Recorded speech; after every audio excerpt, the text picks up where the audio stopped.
Allahumma salli wa sallim ala nuril anwar. Bismillahirrahmanirrahim. Assalamualaikum warahmatullahi wabarakatuh. Alhamdulillahi rabbil alamin. Wassalatu wassalamu ala rasulillah wa ala alihi wa ashabihi wa mawalah. Subhanaka la ilma lana illa ma 'allamtana innaka antal alimul hakim. Rabbi zidni ilma warzuqni fahma birahmatika ya arhamar rahimin. Ma'asyiral muslimin, bapak-bapak, ibu-ibu kaum muslimin wal muslimat, jamaah Masjid Baitur Ridwan rahimakumullah. Di dalam pembahasan fikih berkaitan dengan sholat Idul Adha, kita akan menemukan beberapa pandangan para ulama berkaitan dengan fikih sholat Idul Adha. Yang pertama tentu dimulai dari dalil pensyariatan sholat Idul Adha maupun Idul Fitri. Di dalam sebuah keterangan hadis riwayat Imam Ahmad disebutkan bahwa Rasulullah SAW tiba di Madinah, kemudian melihat orang-orang di Madinah bermain-main bergembira selama 2 hari. Kemudian Rasul bertanya, apa ini? Maksudnya hari apa ini? Kemudian mereka menjawab, nahnu nal'abu fihi ma fil jahiliyah. Kami bersenang-senang di 2 hari ini sebagaimana tradisi nenek moyang kami pada masa jahiliyah. Kemudian Rasulullah SAW menyatakan, Innallah qad abdalakum hadhanil yaumani bi'idil adha wa idil fitr. Allah sudah menggantikan dengan yang lebih baik dari 2 hari ini, yaitu dengan hari raya Idul Fitri dan Idul Adha. Maka Idul Fitri dan Idul Adha adalah 2 hari raya yang sangat istimewa di dalam agama Islam. Terlebih lagi adalah hari raya Idul Adha atau Idul Kurban.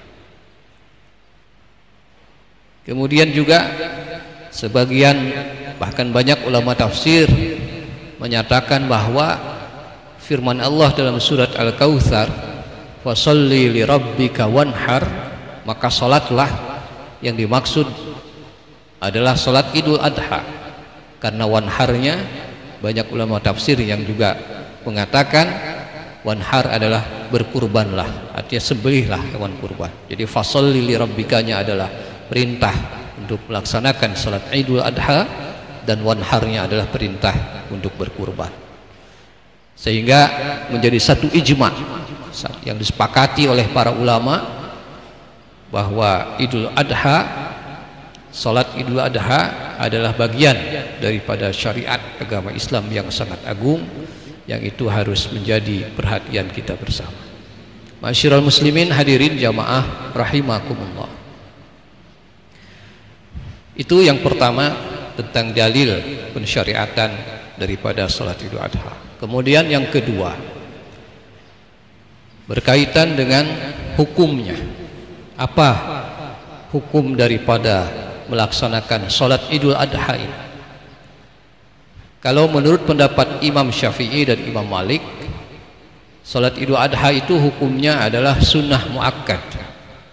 Sunnah muakkad dengan persyaratan-persyaratan seperti halnya pada salat Jumat, yaitu laki-laki, merdeka, dan kemudian mukim. Jadi bagi laki-laki sunnah muakkad. Tentu kalau perempuan, karena ini mengikuti persyaratan Jumat kata Imam Syafi'i, ya, tidak sunnah muakkad, tapi kalau dia mau sholat Idul Adha diperbolehkan.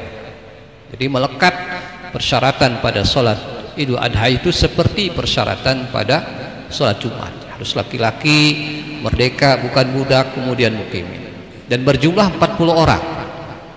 Berjumlah 40 orang. Kalau menurut Imam Ahmad bin Hanbal, sholat Idul Adha itu hukumnya adalah fardu kifayah atau wajib kifayah. Artinya kalau sudah ada 40 orang yang melaksanakan sholat ini, maka kewajiban itu gugur daripada kaum muslimin lainnya. Kalau Imam Hanafi, hukum sholat Idul Adha adalah wajib ain. Artinya wajib ain artinya dia adalah kewajiban individu. Nah, ini masing-masing para ulama empat mazhab ini berbeda. Umumnya kita di dalam fikih Syafi'i kita ambil hukumnya sunnah muakkad bagi laki-laki, mukimin dan merdeka. Hadirin jamaah rahimakumullah. Itu yang berkait dengan hukum melaksanakan sholat Id. Kemudian yang berkaitan dengan waktu pelaksanaannya. Ya. Kapan ini sholat Idul Adha? Kapan sholat Idul Adha? Dari segi waktu, sholat Idul Adha itu seperti waktu duha, ya, seperti waktu duha.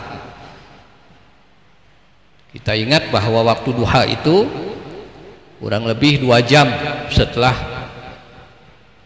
waktu subuh, ya, 2 jam daripada waktu sholat subuh. Jadi kalau subuhnya jam 3, mohon maaf, waktu subuhnya misalkan 4:30, maka 6:30 itu sudah mulai bisa melaksanakan sholat Idul Adha. Untuk mudahnya begitu. Makanya umumnya kita jam 7, ya, 6:30 atau mungkin 7:30. Dan ujungnya seperti halnya waktu duha, ada awal, ada akhirnya. Akhirnya ya sebelum tergelincir matahari. Artinya sebelum datangnya waktu zuhur. Umumnya sekitar jam 11, ya. Itu, tapi jarang dalam pelaksanaannya orang melaksanakan salat Idul Adha jam 10 atau jam 11. Semua pada umumnya menyegerakan di waktu duha awal, sehingga umumnya jam 7 atau 7:30 paling telat. Lalu bagaimana kalau orang terlambat daripada melaksanakan sholat Idul Adha? Ya. Kalau dia terlambat ketika datang terlambatnya itu imam sedang khutbah, karena posisi khutbahnya adalah setelah sholat, maka dia duduk mendengarkan khutbah. Selesai khutbah dia dapat sholat sendiri, jatuhnya kepada qadaan, tapi sendiri. Kalau dia masbuk, masih mendapatkan rakaat, maka dia sholat mengikuti imam. Jadi kalau dia tertinggal 1 rakaat, dia nanti setelah imam assalamualaikum, dia bangun lagi menyempurnakan rakaat yang tertinggalnya. Kalau seandainya dia misalkan tertidur, bangun-bangun sudah zuhur di tanggal 10 Zulhijjah, bangun-bangun sudah zuhur, apakah dia masih bisa sholat daripada sholat Idul Adha? Kalau kata Imam Malik dan Imam Hanafi, karena sudah lewat waktunya. Kita ingat tadi waktu tanggal 10 Zulhijjah itu adalah hari raya Idul Adha, tapi waktu sholatnya mengikuti seperti waktu duha. Dia bangun sudah zuhur, waktunya sudah lewat, maka kata Imam Malik sudah tidak perlu ada sholat Idul Adha lagi. Dia tidak dituntut apa-apa, sudah selesai, tidak ada. Nah, kalau kata Imam Syafi'i masih bisa dia mengqadha. Kalau dia mau masih bisa mengqadha daripada salat Idul Adha yang tadi tertinggal. Nah, memang di sini ada beberapa ikhtilaf perbedaan para ulama, ya. Kemudian yang menarik lagi kata Imam Malik, karena sudah terlewat waktunya tidak bisa diqadha, ya, maka salat Idul Adha itu hanya terjadi pada tanggal 10 saja. Tapi banyak ulama kemudian berpendapat bahwa salat Idul Adha itu waktunya tanggal 10, 11, 12 dan 13 Zulhijjah. Jadi kalau seandainya tanggal 10 terlewat sampai waktu zuhur, ya, dia belum sholat Idul Adha, maka dia bisa sholat esok hari di tanggal 11 Zulhijjah. Kenapa? Karena tanggal 11 Zulhijjah masih termasuk hari tasyrik. Hari tasyrik kita ingat di situ masih boleh kita kurban. Jadi kalau kurban saja masih bisa, maka sholat Idul Adhanya pun masih bisa. Ini pendapat yang bagus, ya, artinya seandainya orang tertinggal di tanggal 10 tidak sholat, ya, dia bangun zuhur besok saja tanggal 11 dia laksanakan sholat Idul Adha. Tanggal 11 terlewat masih bisa di tanggal 12, tanggal 12 lewat masih bisa tanggal 13, asal di waktu seperti waktu duha pelaksanaan. Tapi kalau sholat Idul Fitri tidak bisa, karena sholat Idul Fitri itu hanya terjadi pada 1 Syawal, hanya tanggal 1 Syawal saja. Tapi kalau Idul Adha masih bisa memungkinkan di tanggal 11, 12 dan 13 di hari-hari tasyrik. Kemudian terjadi lagi ikhtilaf, apakah sholat Idul Adha ini berjamaah apa bisa sendiri, ya? Kalau kata Imam Syafi'i bisa sendiri, jadi berjamaah itu tidak merupakan syarat. Tapi kalau kata Imam Malik, sholat Idul Adha itu harus berjamaah. Jadi kalau tidak berjamaah tidak sah sholatnya, ya. Nah, apa ya, seperti karena mengkiaskan seperti sholat Jumat. Sholat Jumat itu kalau tidak berjamaah ya bukan sholat Jumat, ya, sama dengan sholat Id. Kalau tidak berjamaah tidak ada sholat Id. Makanya ya, di sini pun terjadi ikhtilaf, ya. Jadi kalau yang ambil pendapat Imam Syafi'i, dia bisa orang sholat Idul Adha, Idul Fitri yang tertinggal dia bisa sendiri. Tapi menurut Imam Malik tidak bisa. Imam Hanafi juga mengatakan harus berjamaah, ya. Jadi kalau tidak berjamaah tidak ada daripada sholat Idul Fitri ataupun Idul Adha. Ini pendapat-pendapat para ulama yang berkait dengan pelaksanaan waktu daripada sholat Idul Adha. Kemudian di dalam tata cara, ya, tentu dimulai daripada sholat, daripada niat, ya. Usolli sunatal Id atau Idul Adha boleh, atau Id saja, usolli sunatal Idul Adha, rakaataini makmuman atau imaman lillahi ta'ala, Allahu Akbar, takbiratul ihram. Di sini setelah itu ada ikhtilaf kecil. Kalau kata Imam Hanafi takbirnya 3 kali setelah takbiratul ihram. Kalau rakaat ke-1 3, rakaat kedua juga 3. Kalau Imam Syafi'i dan Imam Ahmad bin Hanbal 7 di rakaat pertama, 5 di rakaat kedua di luar takbiratul ihram, jadi 12. Kalau Imam Malik 11, 6 dan 5, 6 di rakaat pertama, 5 di rakaat kedua. Bagaimana kalau misalkan imam lupa daripada takbir ini? Anggaplah pakai Imam Syafi'i 7, jadi di rakaat pertama imam begitu takbiratul ihram dia langsung baca Fatihah, Allahu Akbar, doa iftitah, kemudian dia baca Bismillahirrahmanirrahim, Alhamdulillah dan seterusnya. Maka kata Imam Syafi'i tidak usah mengulang, lanjut saja salat. Nanti rakaat kedua dia ingat 5 takbir, yang 7 sudah tidak usah dipermasalahkan, tidak perlu diulang, tidak perlu ditambah. Seandainya pada 2 rakaat itu lupa seluruhnya, Rakaat pertama juga lupa 7 kali takbir, rakaat kedua juga lupa 5 kali takbir, maka kata Imam Syafi'i sudah tidak ada sujud sahwi, tidak perlu diganti apa-apa, sudah salatnya tetap sah. Tapi jangan disengaja. Jadi tidak disengaja meninggalkan takbir. Karena itu hukumnya makruh, bisa mendekati haram kalau disengaja, karena dia menyelisihi sunnah. Tapi kalau lupa, ya di 2 rakaatnya betul-betul lupa, ya sudah, sholatnya tetap sah. Ya. Jadi di situ ada ikhtilaf kecil di antara para ulama berapa kali takbirnya. Kalau Imam Hanafi hanya 3 di rakaat ke-1 dan rakaat kedua. Imam Syafi'i dan Imam Ahmad 7 dan 5 di luar takbiratul ihram, dan Imam Malik juga sama di luar takbiratul ihram 6 dan 5. Hadirin jamaah rahimakumullah. Kemudian setelah baca Al-Fatihah baca surat. Ini pun ada sedikit ikhtilaf kecil.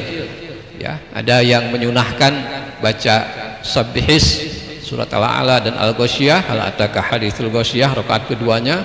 Ada yang rakaat pertamanya menganjurkan surat Al-Kafirun, Qul-Ya, dan rakaat keduanya surat Al-Ikhlas. Ada lagi yang rakaat pertamanya membaca surat Qaf wal Qur'anil Majid, rakaat keduanya surat Al-Qamar. Nah, itu terjadi ikhtilaf. Ya, silahkan diambil bacaan surat mana saja yang disenangi. Ya, tapi kalaupun merujuk kepada apa yang diamalkan Nabi, beberapa hadis memberi keterangan yang bermacam-macam. Intinya dipersilahkan membaca surat-surat di mana saja, apa saja yang dikehendaki dan disenangi, walaupun ada amalan Nabi, kebiasaan beliau ketika membaca surat setelah Al-Fatihah. Tadi dalam beberapa riwayat ada yang menyebut Al-Kafirun dan Al-Ikhlas, ada yang menyebut Sabbihis dan hal ataka haditsul Ghasyiyah, ada yang menyebut surat Qaf dan surat Al-Qamar. Hadirin jamaah rahimakumullah. Nah, itulah apa yang berkait dengan kaifiyat. Kemudian yang berkait dengan tempat. Ini juga ya. Apakah tempat sholat Id ini di masjid atau di tanah lapang? Ini juga terjadi ikhtilaf. Mayoritas Imam Ahmad, Imam Hanafi dan Imam Malik berpendapat bahwa sholat Id baik fitr maupun adha itu di tanah lapang selain di Mekah. Artinya kalau di Mekah afdol sepakat Masjidil Haram, tapi di luar Mekah 3 mazhab itu menyatakan di tanah lapang. Tapi Imam Syafi'i berpendapat di luar Mekah pun yang afdol adalah di masjid, karena masjid kata Imam Syafi'i adalah tempat yang paling mulia. Jadi kecuali masjidnya sempit. Tapi kalau masjidnya menampung, maka Imam Syafi'i berpandangan lebih utama sholat Id itu tetap di masjid. Nah, ini ada ikhtilaf. Makanya apakah di tanah lapang? Tadi 3 mazhab umumnya di tanah lapang. Ya, kecuali kalau di Mekah sepakat semua di Masjidil Haram adalah yang paling utama. Tapi di luar tanah haram, ya, Imam Syafi'i berpendapat tetap masjid itu adalah yang paling utama untuk tempat melaksanakan ibadah sholat, walaupun itu adalah sholat sunat Idul Fitri maupun Idul Adha. Hadirin jamaah rahimakumullah. Nanti berkembang lagi, apakah ada sholat sunnah sebelum sholat Id ini, atau juga apakah ada sholat sunnah setelah sholat Id ini? Mayoritas ulama menyebutkan tidak ada sholat apapun sebelum sholat Id. Tidak ada pengkhususan harus sholatnya dulu sholat apa, kecuali kalau di masjid ya sholat tahiyatul masjid. Apakah di tanah lapang ada sholat tahiyatul masjid? Itu menjadi ikhtilaf lagi, karena yang memahami tanah lapang itu bukan masjid, bukan bangunan yang sehari-hari dipakai ibadah sholat, maka mereka mengatakan tidak ada sholat tahiyatul masjid. Tapi yang mengatakan bahwa masjid itu pengertiannya bukan tidak membatasi pada rumah ibadah yang sehari-hari dipakai sholat, artinya masjid itu artinya tempat sujud, tempat orang sholat di mana saja, maka tanah lapang pun dianggap sebagai masjid dalam pengertian itu, maka di situ ada tahiyatul masjid. Ikhtilaf kembali para ulama. Walaupun kita umumnya menyatakan bahwa masjid adalah bangunan khusus yang memang diperuntukkan untuk sholat, bukan seperti tanah lapang yang sehari-harinya memang tidak dipakai untuk ibadah sholat ya. Jadi kemudian di dalam pelaksanaannya juga sholat ini tidak ada azan dan iqamah ya. Shallan nabiyyu sallallahu alaihi wasallam bi ghairi adzanin wala iqamatin. Salat Nabi sallallahu alaihi wasallam Idul Adha ataupun Idul Fitri, demikian juga sunnah para khulafaur rasyidin Sayyidina Abu Bakar, Sayyidina Umar, itu salat Id tanpa azan dan iqamah. Sehingga para ulama menyebutnya cukup mengucapkan as-salatu jami'ah rahimakumullah. Jadi itu sebagai pengganti daripada azan dan iqamah. Maka kalau sudah ada azan dan iqamah, tidak perlu lagi mengucapkan as-salatu jami'ah rahimakumullah. Misalkan dalam salat Jumat ada azan, ada iqamah, maka tidak perlu lagi imam mengucapkan as-salatu jami'ah. Tapi kalau salat Id yang tidak ada azan, tidak ada iqamah, ataupun salat gerhana, itu boleh mengucapkan as-salatu jami'ah rahimakumullah. Ini untuk membedakan mana yang ada azan dan iqamah, mana yang tidak ada azan dan iqamah, itu diganti dengan kata-kata as-salatu jami'atun rahimakumullah ya. Demikian Bapak Ibu jamaah Masjid Baitur Ridwan yang dimuliakan Allah, sekelumit sekilas tentang fikih salat Idul Adha. Mudah-mudahan kita bisa memahaminya dan bisa melaksanakan daripada tuntunan salat ini. Mudah-mudahan Allah Subhanahu wa taala memberi keluasan rezeki kepada kita, sehingga bukan hanya salatnya tapi juga berkurbannya di tahun ini, khususnya 1444 Hijriah. Wallahul muwaffiq ila aqwamit thoriq. Assalamualaikum warahmatullahi wabarakatuh.